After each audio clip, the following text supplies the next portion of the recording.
ओम नमो भगवते वासुदेवाय नमो नमः। जय श्री कृष्णा। ओम नमः शिवाय। आप सभी भक्तगणों को उत्पन्ना एकादशी की हार्दिक शुभकामनाएं। आज की वीडियो में मैं आप सभी के समक्ष उत्पन्ना एकादशी व्रत की कथा लेकर आई हूँ। उम्मीद करती हूँ यह कथा आप सभी को बहुत पसंद आएगी। तो चलिए देर न करते हुए श्री विष्णु भगवान का हृदय से मनन करते हुए इस पावन एवं मोक्षदायिनी कथा का श्रवण करते हैं। ऐसा माना जाता है कि कोई भी व्रत हो वह उस व्रत की कथा के बिना अधूरा माना जाता है। अर्थात जब भी आप कोई व्रत रखें तो उस व्रत की कथा अवश्य सुने, तभी आपको उस व्रत के पुण्य फल की प्राप्ति होती है। एक समय युधिष्ठिर ने भगवान श्री कृष्ण से पूछा,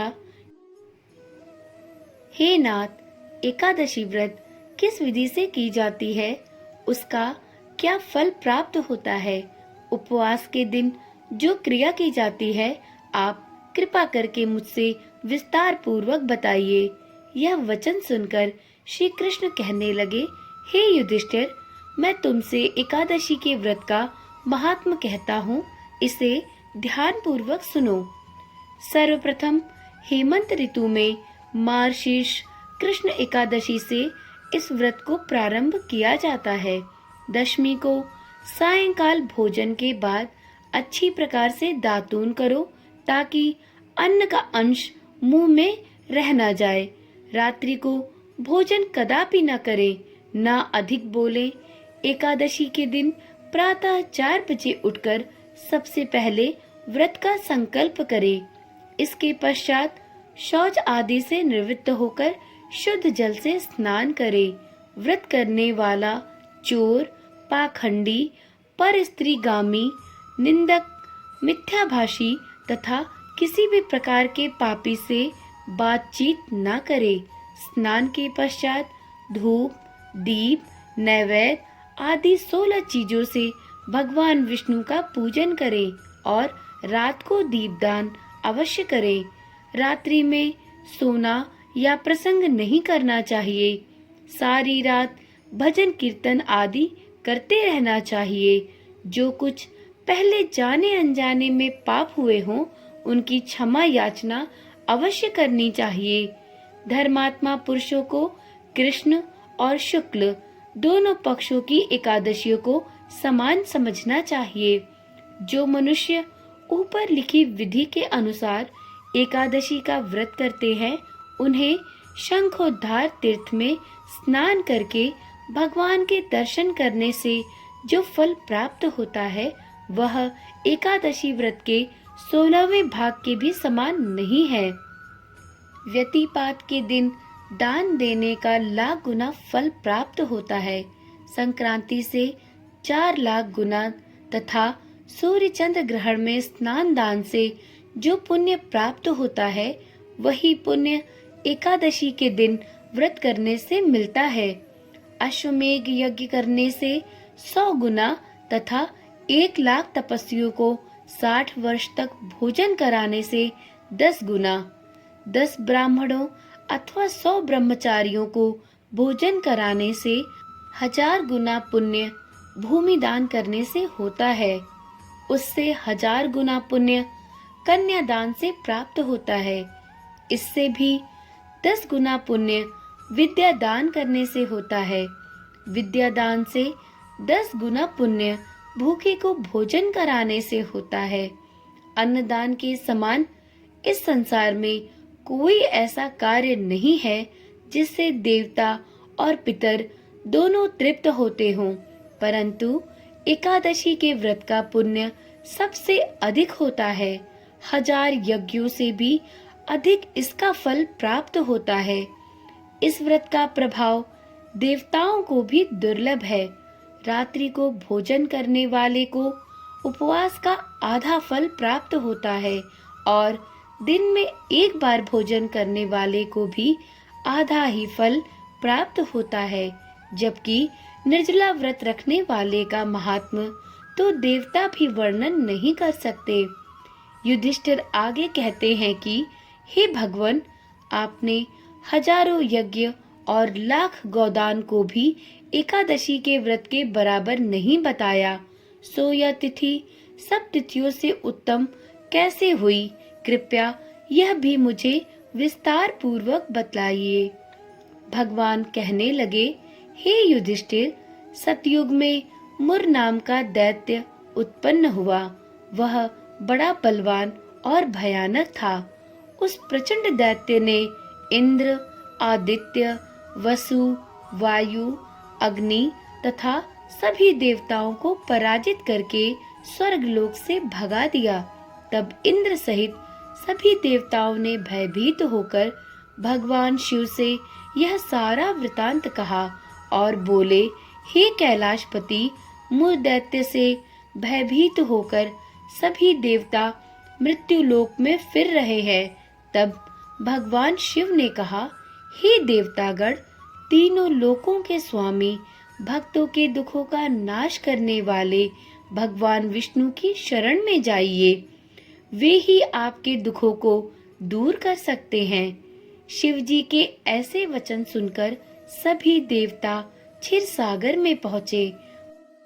वहाँ भगवान विष्णु को शयन करते देख हाथ जोड़कर उनकी स्तुति करने लगे कि हे देवताओं द्वारा स्तुति करने योग्य प्रभु, आपको बारंबार नमस्कार है। देवताओं की रक्षा करने वाले हे मधुसूदन, आपको नमस्कार है। आप हमारी रक्षा करें। दैत्यों से भयभीत होकर हम सब आपकी शरण में आए हैं। आप इस संसार के पालन करता, माता पिता, उत्पत्ति और पालन करता और संहार करने वाले हैं। सबको शांति प्रदान करने वाले हैं। आकाश और पाताल भी आप ही हैं। सबके पितामह ब्रह्मा, सूर्य, चंद्र, अग्नि, सामग्री, होम, आहुति, मंत्र तंत्र, जप, यजमान, यज्ञ, कर्म, कर्ता, भोक्ता भी आप ही हैं। आप सर्वव्यापक हैं। आपके सिवा तीनों लोकों में चर तथा अचर कुछ भी नहीं है। हे भगवान, दैत्यों ने हमको जीतकर स्वर्ग से भ्रष्ट कर दिया है और अब हम सब देवता इधर उधर भागे भागे फिर रहे हैं। आप उन दैत्यों से हम सभी देवताओं की रक्षा करें।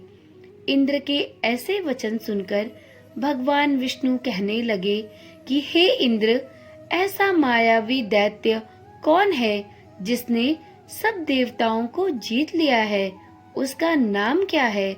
उसमें कितना बल है और किसके आश्रय में है तथा उसका स्थान कहाँ है? यह सब मुझसे कहिए। भगवान के ऐसे वचन सुनकर इंद्र बोले, भगवान, प्राचीन समय में एक नाड़ी जंग नामक राक्षस था।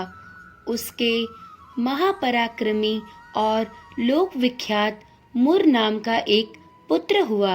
उसकी चंद्रावती नाम की नगरी है।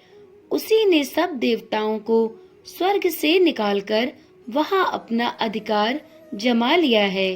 उसने इंद्र, अग्नि, वरुण, यम, वायु, ईश, चंद्रमा, नैऋत आदि सबके स्थान पर अपना अधिकार स्थापित कर लिया है।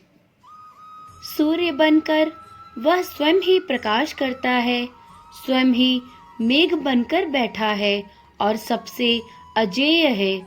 हे असुर निकंदन, उस दुष्ट को मारकर देवताओं को अजेय बनाइए। यह वचन सुनकर भगवान ने कहा, हे देवताओं, मैं शीघ्र ही उसका संहार करूंगा। तुम चंद्रावती नगरी जाओ। इस प्रकार कहकर भगवान विष्णु सहित सभी देवताओं ने चंद्रावती नगरी की ओर प्रस्थान किया। उस समय दैत्य मुर सेना सहित युद्ध भूमि में गरज रहा था। उसकी भयानक गर्जना सुनकर सभी देवता भय के मारे चारों दिशाओं में भागने लगे। जब स्वयं भगवान रणभूमि में आए तो दैत्य उन पर भी अस्त्र शस्त्र तथा आयुध लेकर दौड़े। भगवान ने उन्हें सर्प के समान अपने बाणों से बींध डाला। बहुत से दैत्य मारे गए, केवल मुर ही शेष बचा। वह अविचल भाव से भगवान के साथ युद्ध करता रहा।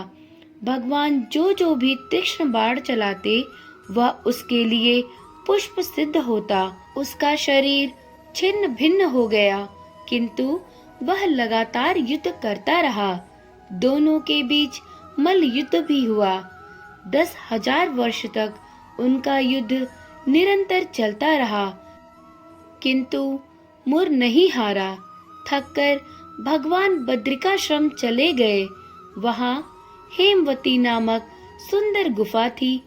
उसमें विश्राम करने के लिए भगवान उसके अंदर प्रवेश कर गए। यह गुफा 12 योजन लंबी थी और उसका एक ही द्वार था। विष्णु भगवान वहां योग निद्रा की गोद में सो गए। मुर भी पीछे पीछे आ गया और भगवान को सोया देखकर मारने को उद्धत हुआ।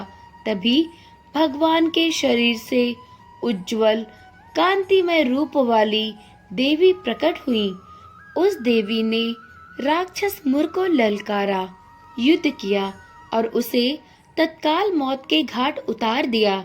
श्री हरि जब योग निद्रा की गोद से उठे तो सभी बातों को जानकर उस देवी से कहा कि हे देवी, मैं आपके इस साहसिक कार्य से अति प्रसन्न हूँ, क्योंकि आप एकादशी के दिन उत्पन्न हुई हैं, अतः आप उत्पन्ना एकादशी के नाम से जानी जाएंगी।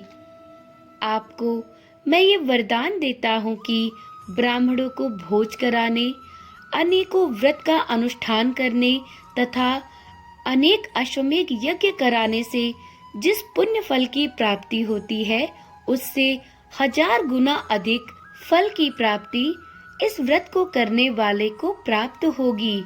जो भी व्यक्ति संपूर्ण निष्ठा के साथ इस व्रत का पालन करेगा, उसे मृत्यु के बाद बैकुंठ लोक की प्राप्ति होगी और जीवित रहते हुए वह संपूर्ण सुखों का भोग करेगा।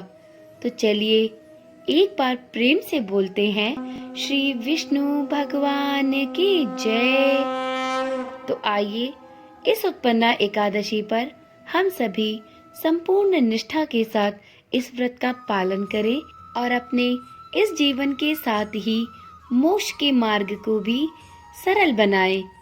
तो चलिए वीडियो को यहीं समाप्त करते हैं और आप सभी को उत्पन्ना एकादशी की अत्यंत हार्दिक शुभकामनाएं। वीडियो अगर पसंद आई हो तो वीडियो को लाइक करें और इसी प्रकार की वीडियोस देखने के लिए इस चैनल को भी सब्सक्राइब करें। ओम नमः शिवाय। जय श्री कृष्णा। राधे राधे।